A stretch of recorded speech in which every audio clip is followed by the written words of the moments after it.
आप सबों को मेरा नमस्कार। आज की कहानी एक ऐसे आपराधिक घटना की है,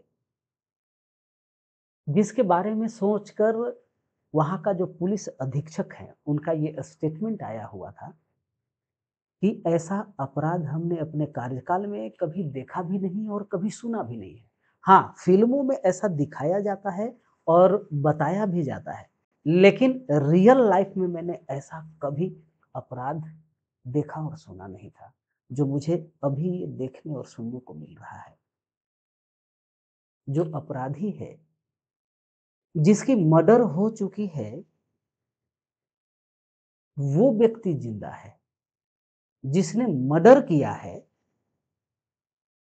वो व्यक्ति मरा हुआ है। ये कैसा अपराध है? जो मर चुका है रियल में उसके परिवार वालों को ये पता नहीं है कि मेरा परिवार मर चुका है। लेकिन जो ज़िंदा है उसके परिवार को उसकी डेड बॉडी भी मिल जाती है। उसको लोग दफन भी कर देते हैं। शोक में डूबे हुए हैं पूरा परिवार। ये जो गुत्थी है, वहाँ की पुलिस कैसे सुलझाती है? क्या मजबूरी था कि उसने सामने वाले को जान से मार दिया? और जो मरने वाला व्यक्ति था, उसका ऐसा क्या गुनाह था कि वो मर गया? जानते हैं पूरी कहानी। और कहानी है छत्तीसगढ़ के जांजगीर चांपा जिले की। जांजगीर चांपा जिले में आपको भारतमाला एक सड़क है और भारतमाला सड़क के किनारे ऑटो पलटा हुआ था। वहीं पे एक छत बिछत स्थिति में लाश पड़ी हुई थी, जिसका चेहरा पत्थर से कुचला हुआ था। शरीर अनेक प्रकार से बिछत किया हुआ था। शरीर के अनेकों भागों में ऐसे चोट थे, जैसे ऐसा लगता था कि किसी ने उसकी चटनी बना दी है। आम लोगों ने वहाँ के पुलिस को फ़ोन करते हैं कि भाई देखिए यहाँ पे एक घटना हुई पड़ी हुई है। पुलिस को जब सूचना मिलती है, पुलिस वहाँ पहुँचती है और पहुँचने के बाद मुआयना करना शुरू कर देती है। आस-पास में जाँच-पड़ताल करना शुरू कर देती है। जाँच-पड़ताल के दौरान जो लाश जहाँ पड़ी थी, वहाँ पे लाश के जेब में आधार कार्ड मिलती है, फ़ोन उसका वहीं पे पड़ा हुआ है। थोड़ा-सा साइड में बादाम के छिलके पड़े हुए हैं और शराब की बोतलें हैं। पुलिस ये अंदाज़ा लगाती है कि चलो भाई शराब पिया गया है, बादाम खाई गई है और कोई तो ऐसा विवाद हुआ है, जिसकी वजह से इस व्यक्ति को जान से मार दिया गया है। पुलिस ये पहचान करती है आधार कार्ड को देखकर। आधार कार्ड में जब नाम देखती है पुलिस, तो आधार कार्ड के अनुसार नाम है शंकर शास्त्री का। मोबाइल भी वहीं पे है और मोबाइल भी शंकर शास्त्री का है। मोबाइल के मदद से पुलिस शंकर शास्त्री के घर परिवार को सूचित करती है। करने के बाद थाने पे शंकर शास्त्री के जो परिवार परिवार है वो पहुँचते हैं और पहुँचने के बाद बड़ा रोना, चिल्लाना वहाँ पे स्टार्ट हो जाता है। परेशान हो जाते हैं शंकर शास्त्री के परिवार वाले। पहचान करने के लिए पुलिस बुलाती है। शंकर शास्त्री के जो परिवार हैं, तो वो पहचान कर लेते हैं कि हाँ भाई, ये हमारा ये शंकर शास्त्री ही है, हमारा ही परिवार है। कपड़े भी शंकर शास्त्री के हैं। जो ऑटो है वो भी शंकर शास्त्री का है, मोबाइल भी शंकर शास्त्री का है। परिवार बड़ा दुखी हो जाता है, बहुत परेशान हो जाता है। पुलिस अपना प्रक्रिया को पूरा करती है, पूरा करने के बाद पोस्टमार्टम के लिए भेज देती है और पोस्टमार्टम के लिए भेजने के बाद जो भी प्रक्रिया वहाँ की थी उसको पूरा किया जाता है। पूरा करने के बाद लाश है शंकर शास्त्री के परिवार को सौंप दिया जाता है। ये जो घटना हुई है, ये घटना 25 और 26 दिसंबर की रात की है। लेकिन पुलिस को सूचना 26 दिसंबर को दिन में मिलती है। 26 दिसंबर 2023 की बात ही है। शंकर शास्त्री का जो लाश है वो इस प्रकार से क्षत-विक्षत स्थिति में है कि उसे जलाया नहीं जा सकता। परिवार वालों ने गाँव के हिसाब से, सरपंचों के हिसाब से, जानकारों के हिसाब से उस लाश को दफना देते हैं। दफनाने की क्रिया प्रक्रिया को वो पूरा कर लेते हैं। परिवार अभी दुःख से बाहर निकला भी नहीं है, परेशान है। इधर पुलिस के लिए एक चैलेंज हो गया कि भाई शंकर शास्त्री का जो मर्डर हुआ है और वो मर्डर करने वाला आखिर वो व्यक्ति कौन है? स्वाभाविक है कि शंकर शास्त्री मरा है।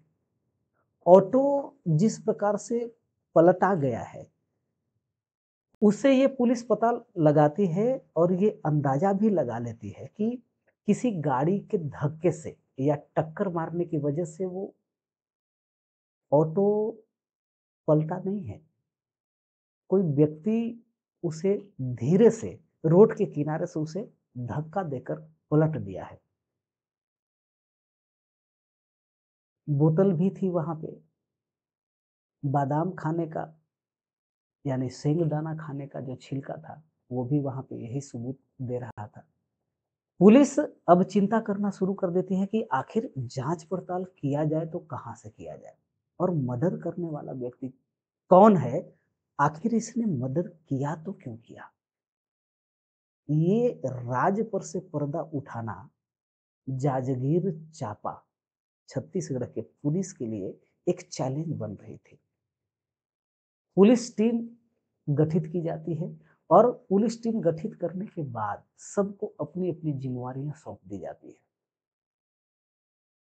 एक ऑफिसर को ये कहा जाता है कि घटना स्थल के आसपास कौन-कौन से फ़ोन्स थे, कौन-कौन से फ़ोन एक्टिव थे, उसकी जांच पड़ताल यानी उसका रिपोर्ट लेकर आया जाए। एक तरफ एक ऑफिसर को ये ड्यूटी दिया जाता है कि भाई बिलासपुर, बलौदा और पंतोरा ये तीनों जगह जो बिलासपुर से रास्ता गए हुए हैं, रोड गए हुए हैं, वो सारे सीसीटीवी के कैमरे का जो फुटेज है उसको तलाश लिया जाए। देखा जाए कि ये ऑटो जो है, ऑटो का जो नंबर है, उस नंबर से ये पता चल सकता है कि आखिर ये कहाँ आई, कहाँ गई और वहाँ तक कैसे पहुँची। तलाशते पुलिस को बिलासपुर के रेलवे स्टेशन के जो पास में सीसीटीवी कैमरा लगा हुआ है, वहाँ से ये पता चलता है कि ऑटो निकली है और ऑटो में एक सवारी बैठा हुआ है जो सिंगल है। पुलिस को ये पता चल जाता है कि ठीक है भाई, जो समय है वो रात का समय है और एक सवारी बैठा हुआ है और वहाँ से ऑटो निकल जाती है आगे की तरफ। सीसीटीवी फुटेज के अनुसार जैसे-जैसे वो गुजरी है, 2-3 जगहों से वो लिंक मिल जाता है। क्योंकि घटनास्थल पे जहाँ पे ऑटो और जो घटना घटी है, वहाँ पे तो सुनसान जगह है, थोड़ा-सा जंगल इलाका है और वहाँ पे किसी भी प्रकार का कोई कैमरा तो लगा हुआ नहीं था। लेकिन पुलिस को जितना सबूत हाथ लगा, उसमें ये पता चल गया कि उस दिन, घटना जिस दिन हुआ रहेगा, उस दिन ये बिलासपुर से निकलते हुए कोई न कोई एक व्यक्ति, एक सवारी है जो ऑटो में है। टीम का जो एक अधिकारी है, वो रिपोर्ट लेकर आता है और रिपोर्ट लेकर आने के बाद ये बताता है कि जहाँ घटना हुई है, वहाँ पे एक ही जगह पे 2 मोबाइल एक्टिव थे और 2 मोबाइल एक्टिव है जिसमें एक शंकर शास्त्री का मोबाइल एक्टिव था और दूसरा है चूड़ामन साव जो झारखंड का रहने वाला है। एड्रेस यही बता रहा है। चलिए, पुलिस के लिए बड़ी अच्छी बात रही है ये। पुलिस अब ये सोच रही है कि चलो भाई, एक मोबाइल मृतक का यानी शंकर शास्त्री का है, लेकिन एक झारखंड का चूड़ामन साव अब इसे तलाश लिया जाए, कहाँ है ये? जब चुरामन साव के मोबाइल का लोकेशन देखा जाता है, 1-2 दिन के अंदर ही एक बार के लिए वो बीप किया था, यानी एक बार के लिए चालू हुआ था फ़ोन। लोकेशन जब ट्रेस किया गया तो लोकेशन ये बता रहा है कि बिलासपुर के ज्योति होटल का लोकेशन है। तुरंत पुलिस की जो टीम है वो एक्टिव होती है और बिलासपुर के ज्योति होटल पे धावा बोल देती है। चारों तरफ से होटल को घेर लिया जाता है और घेरने के बाद होटल के अंदर से एक शख्स को उठा लिया जाता है। उस शख्स को उठाकर सीधे थाने लेकर आया जाता है और थाने लेकर आने के बाद अब पूछताछ पुलिस अपने पुलिसिया अंदाज में करना शुरू कर देती है। छत्तीसगढ़ की जो पुलिस है और वो काम करने का जो तौर तरीका है इस केस को लेकर, वो इतना फास्ट रहा कि ये जो समय है, वो समय ज़्यादा नहीं, मात्र 48 घंटे का समय रहा। 25-26 यानी 26 दिसंबर को पुलिस को पता चलती है, 27 दिसंबर को पोस्टमार्टम, 28 दिसंबर की ये बात है कि उस व्यक्ति को पुलिस उठा लेती है ज्योति होटल से। उठाने के बाद सीधे थाने लेकर आती है और थाने में होती है पूछताछ, कुछ प्यार वाली और कुछ पुलिसिया अंदाज वाली। ये दोनों पूछताछ चलना शुरू हो जाता है। पूछताछ के वक़्त वो जो शख्स जो बोलता है, वो सुनकर पुलिस चकित, हैरान, परेशान हो जाती है। पुलिस भी कि अरे! ऐसा भी होता है? ऐसे भी अपराध हम लोग को अब देखने को मिलेंगे।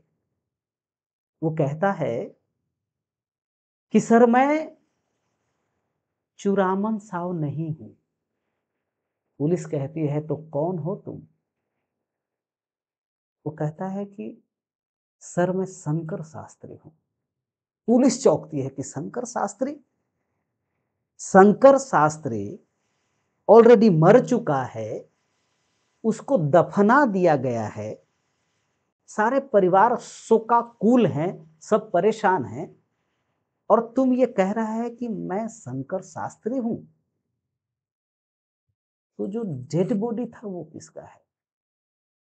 ये कहता है कि सर वो जो डेड बॉडी था, वो चुरामन साव का ही था।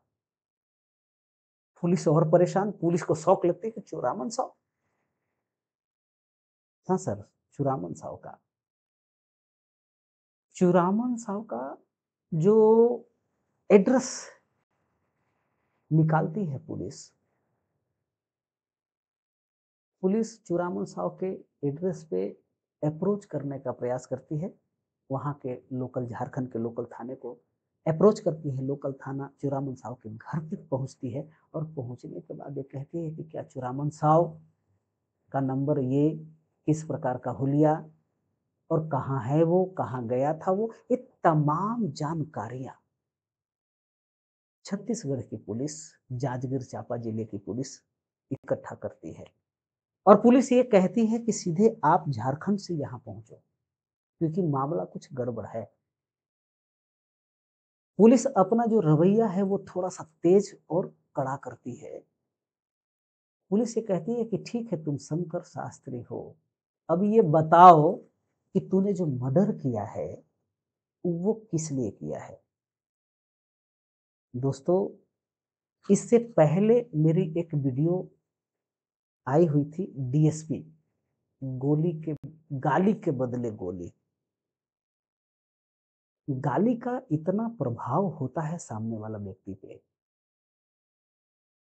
कि आदमी कुछ भी करने के लिए तैयार हो जाता है। डीएसपी ने ऑटो चलाने वाले को माँ और बहन की गाली दी थी। ऑटो वाले ने डीएसपी को डीएसपी के ही पिस्टल से उसके माथे पे गोली दे दी थी।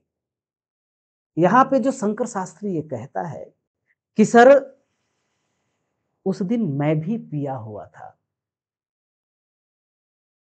ट्रेन थी नहीं बिलासपुर में, कोरबा इसे जाना था, बस भी नहीं थी। ये हमसे तय किया कि हमको कोरबा जाना है और कोरबा जाने के लिए मैंने ₹1200 में तय किया। भाड़ा तय हुआ ₹1200। भाड़ा ₹1200 तय हुआ, अब हम लोग चल दिए। वो भी पिया हुआ था, मैं भी पिया हुआ था। कहीं-कहीं कुछ-कुछ ज़रूरतें थी, गाड़ी हमसे ज़्यादा चल नहीं पा रहा था नशे की वजह से, तो कहीं-कहीं रोड के किनारे मैं रोक दे रहा था। जैसे ही रोक रहा था 2-3 जगह पे मैंने रोका, सामने मैं खड़ा हो गया था एक बार क्योंकि नशा कुछ ज़्यादा ही लग रहा था। पीछे सीट पे बैठा था ये चूड़ामन साव, मुझे इसने गाली दिया तेरी माँ की, तेरी बहन की, यानी ऐसी कोई गाली नहीं होगी जो इसने दिया ना हो। जैसे ये गाली दिया मेरे दिमाग में ये बात आई कि इसे अब जिंदा मैं छोड़ूंगा नहीं, जिंदा तो इसे मैं घर पहुंचने नहीं दूंगा। ये मैं सोच लिया कि इसने तो माँ की गाली दे दी, बहन की गाली दे दी, और इसका हिम्मत कैसे हो गया मुझे गाली देने की। नशे के वजह से चुरामन साव ने गाली तो दे दिया। ₹1200 में इसने तय किया था, अब ₹1200 में इसने खरीद तो नहीं लिया था उसे। जाना था, नशा दोनों लिए हुए थे। रुक-रुक कर जा ही रहा था, लेकिन गाली दिया इसने ज़रूर। आगे बढ़ता चला गया, शंकर शास्त्री ये कहता है कि आगे बढ़ते हम चले गए। 1-2 बोतल हमने गाड़ी में रखा हुआ था चूँकि और पीने का मन था। चखना के लिए वहाँ से बादाम ले लिया था। सुनसान जो इलाका मुझे लगा, थोड़ी-सी चौड़ी जगह भी थी, कोई था नहीं। मैंने साइड में ऑटो किया और कहा कि भाई एक काम करो, चलना तो है ही, थोड़ा-थोड़ा और ले लेते हैं, थोड़ी थकान लग रही है। दारू की बोतल पड़ी हुई है। जैसे ही मैंने दारू का नाम लिया, बॉटल उसे दिखाया, बोला कि ठीक है चलो थोड़ा-थोड़ा ले लेते हैं और फिर चलो। और वहाँ पे भी उसने गाली दिया, तेरी माँ की, चल जल्दी-जल्दी फटाफट कर बे और यहाँ से निकलते हैं बे। दारू हमने पिया और ज़्यादातर दारू मैंने उसे पिलाया साहब। चखना में बादाम खाया साहब, उसे जब ज़्यादा चढ़ गया, बस मैं इंतज़ार कर रहा था कि इसे थोड़ा ज़्यादा नशा हो जाए। वहीं पे पत्थर रखा हुआ था, पत्थर उठाकर और सीधे उसके सर के ऊपर दे मारा।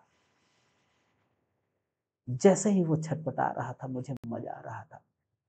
1 बार मारा, 2 पत्थर मारे, 3 पत्थर मारे, 4 पत्थर मारे, 5 पत्थर मारे साहब, जैसे-जैसे ब्लड निकल रहा था, मुझे शांति आ रही थी, मज़ा आ रहा था।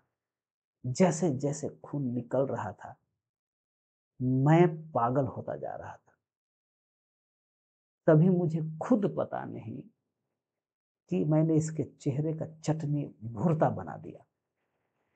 चेहरा जब अब मारने लायक नहीं रहा, उसका जांघ, उसका हाथ, उसका रीढ़, उसका पीठ, ऐसा कोई जगह नहीं जहां मैंने पत्थर से तोड़-तोड़ नहीं दिया हो। पुलिस को शंकर शास्त्री बताता चला गया और पुलिस सुनती चली गई।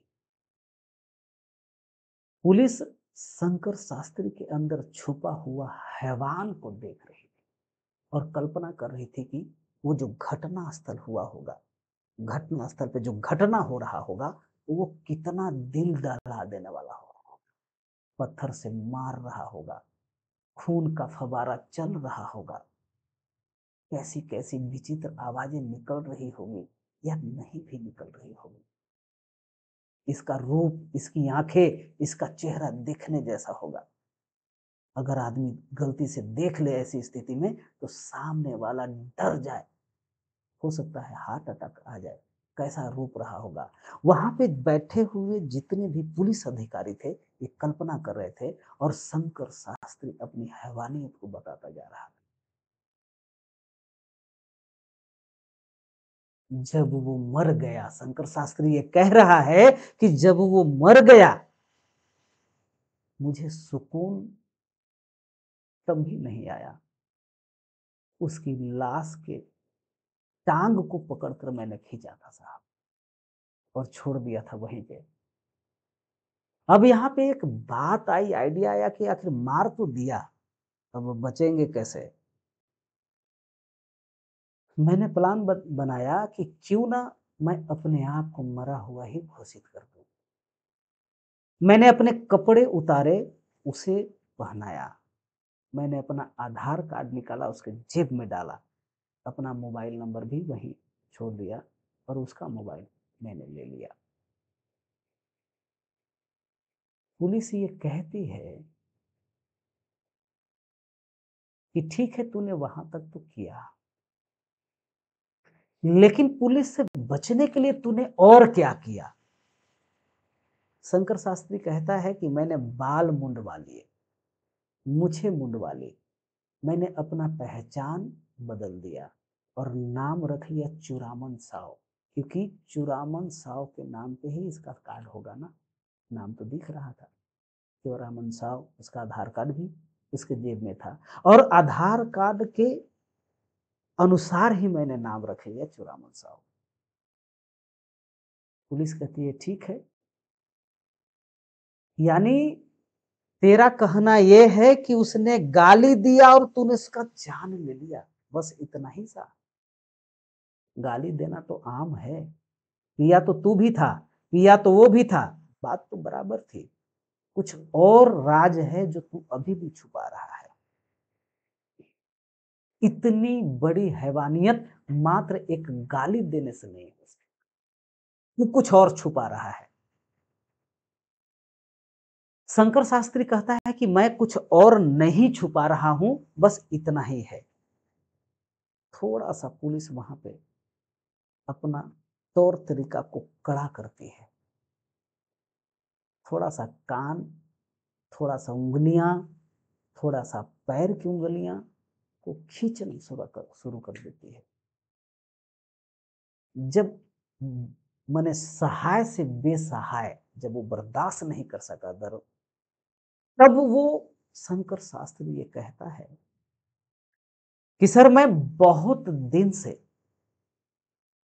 क्राइम पर आधारित मैं पुस्तक पढ़ रहा था, बहुत दिन से पढ़ रहा था, मैं बहुत दिन से पढ़ रहा था। मेरे दिमाग में एक बात बहुत दिन से चल रही थी कि मुझे एक मर्डर करना है, और मर्डर करने के बाद पुलिस से भी मुझे पकड़ाना नहीं है, और देखते हैं कि पुलिस कैसे मुझे पकड़ सकती है। पुलिस जब ये बात सुनी और हैरान और परेशान रह गई। वहां के पुलिस अधीक्षक साहब जब इस केस को देखने लगे, और शंकर शास्त्री जब अपना गुनाह कबूल कर रहा था, तो उस समय वहाँ के जो एसपी साहब हैं, पुलिस अधीक्षक साहब, वहाँ पे मौजूद से थे, और उन्होंने ये बताया मीडिया को कि आज तक मैंने ऐसा मर्डर न देखा था और न सुना था, फिल्मों में देखा था, बिल्कुल फिल्मों की तरह इसने अंजाम दिया था, बच तो गया था, पहचान छुपा तो लिया था, वहां पे किसी भी प्रकार का अपना कोई सबूत नहीं छोड़ा था, अपनी पहचान भी मिटा डाला था, लेकिन टेक्नोलॉजी ने इसे धर दबोचा। झारखंड से चूड़ामन साव का जो परिवार है वहां पहुंच जाती है। उधर शंकर शास्त्री का जो परिवार है, चूड़ामन साव का लाश शंकर शास्त्री का लाश समझकर दफना देती है। पुलिस की टीम दंडाधिकारी महोदय से परमिशन ले लेती है कि भाई ये पता करना और डीएनए टेस्ट करना जरूरी है कि ये चूड़ामन साव ही है। आदेश ले लेती है, वहाँ का जो गड्ढा है उसको खोदा जाएगा, खोदने के बाद डीएनए टेस्ट होगा, आगे की प्रक्रिया करेगी। मीडिया और जो जानकारी अभी तक आई है वो यही है, और वहाँ की जो पुलिस है, शंकर शास्त्री के परिवार को भी बुलाकर शंकर शास्त्री की पहचान करवाई जाती है और पहचान करवाने के बाद चुरामन साव के हत्या के जुर्म में केस बनाकर सीधे जेल में दाखिल कर देती है। दोस्तों, ये जो जुर्म की कहानी है, इससे हमें ये सीखने को मिलती है कि भाई अपने जो विचारधाराएँ हैं, कहीं से भी अगर कोई मूवी देखते हैं, कोई ऐसे कहानी पढ़ते हैं या कहानी सुनते हैं, तो इसका मतलब ये नहीं है कि अपने ब्रेन के अंदर, अपने मस्तिष्क के अंदर, अपने मन और विचार के अंदर एक मर्डर प्लान कर दिया जाए। क्योंकि जो मर्डर करने का जो रास्ता है, जुर्म करने का रास्ता है, वो सीधा जेल के सलाखों तक जाती है। उससे कोई बचा नहीं सकता। टेक्नोलॉजी डेवलप होती जा रही है। अलग-अलग प्रकार के जाँच प्रक्रियाएँ अब आ चुकी है। बचना क्राइम करके मुश्किल है। कभी भी अपने सोच को क्राइम की तरफ कभी भी लेकर आने की आवश्यकता नहीं है। जितना हो सके अपने ब्रेन को कूल-कूल, ठंडा-ठंडा रखने की आवश्यकता है। कहीं भी अगर इस प्रकार की कोई बात आए, अपने ज़बान से गाली निकालने से पहले सोचने की आवश्यकता है कि आखिर सामने वाला का जो ब्रेन है, वो कभी भी और किसी भी तरह से मोड़ ले सकता है। आज की कहानी में बस इतना ही। जय हिंद, जय भारत।